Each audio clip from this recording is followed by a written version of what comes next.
7h, 9h. Europe 1 matin. Il est 7h11 sur Europe 1. Dimitri Pavlenko, vous recevez ce matin le spécialiste de l'Iran, Yves Baumati. Bonjour Yves Baumati.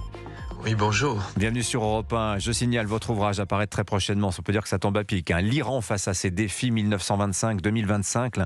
Un siècle d'histoire sous tension, sortie prévue le 18 février. Que se passe-t-il justement en Iran ces derniers jours, ces dernières heures?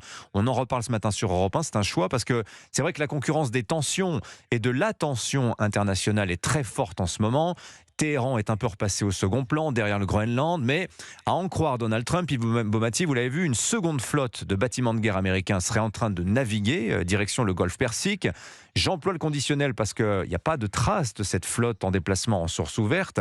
En revanche, ce que l'on sait, c'est qu'un groupe aéronaval complet est déjà sur zone, autour du porte-avions USS Abraham Lincoln. Bon, quelle est la situation ce matin, Yves Baumati? Que pouvez-vous nous en dire ?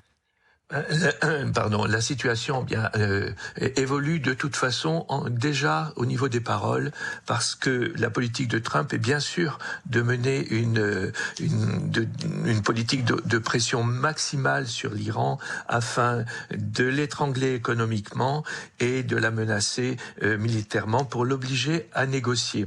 Donc il y aurait une dizaine de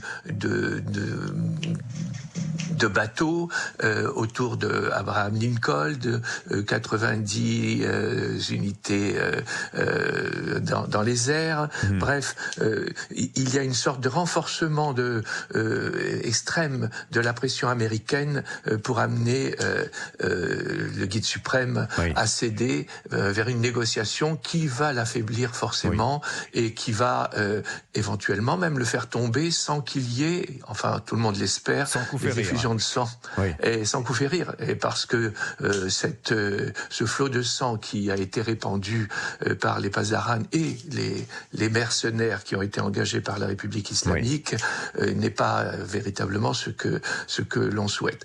Plus les pays autour de l'Iran qui, au fond, se contentent bien de ce qui existe aujourd'hui pour commercer avec lui. Voilà, c'est ça. Donc, a priori, peut-être plus de diplomatie, même si c'est 100 000 tonnes de diplomatie, comme on dit concernant les porte-avions. En l'occurrence, l'idée, pas forcément d'une opération militaire, avec quand même cette particularité, vous l'avez dit, que l'Iran n'est pas tout à fait comme le Venezuela.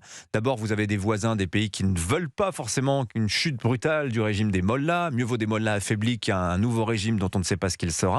Et puis les alliés de l'Iran aussi, la Chine, la Russie, qui ne veulent absolument pas d'une démocratie d'inspiration libérale et occidentale à Téhéran. Yves Baumati, ça joue aussi dans l'équation. Absolument. La Chine, en tout cas, au premier plan, importe 70% de son pétrole et a investi des milliards pour réaliser cette fameuse nouvelle route de la soie. Donc, il est évident qu'un changement de régime l'obligerait à revoir ses alliances.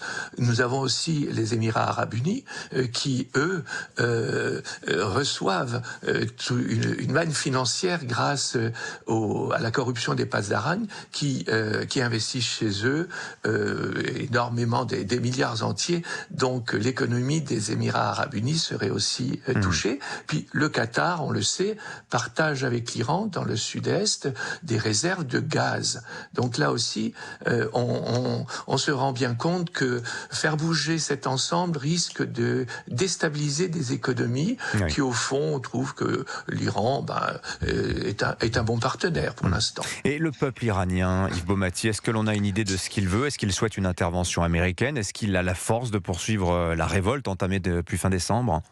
Alors, le peuple américain veut une intervention de l'extérieur, bien sûr.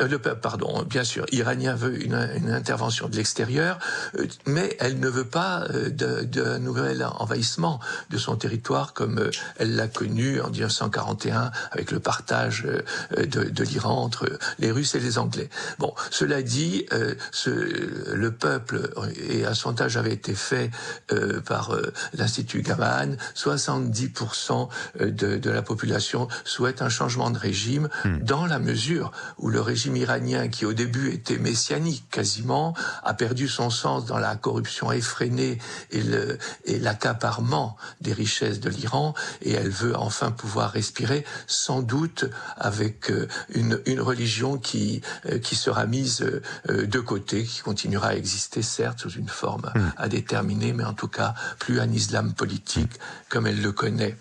Un mot de l'Union européenne aussi, Yves Baumati. Diplomatiquement, l'UE a plutôt joué l'apaisement jusque-là, pour ne pas dire l'inaction. Il se trouve que dans la journée, l'UE pourrait voter le placement des gardiens de la Révolution sur la liste des organisations terroristes. Alors, que signifie ce vote? Est-ce qu'il vous paraît important? Et puis, il y a ce pivot de la diplomatie française qui s'opposait à cette mesure, qui finalement s'y rallie.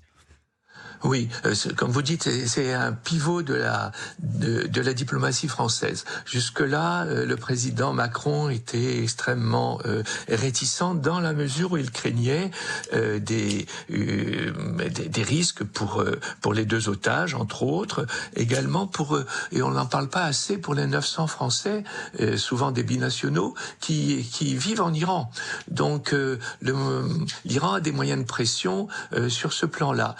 Elle en a d'autres aussi, car on se souvient que dans les années 86-87, elle avait utilisé à l'époque le Hezbollah pour réaliser de nombreux attentats à Paris, et qui avait fait de nombreux morts. Donc c'est un régime iranien qui est à mon avis sur un déclin fort et qui de toute façon s'écroulera, mais qui, avant de s'écrouler, risque d'être extrêmement vénéneux.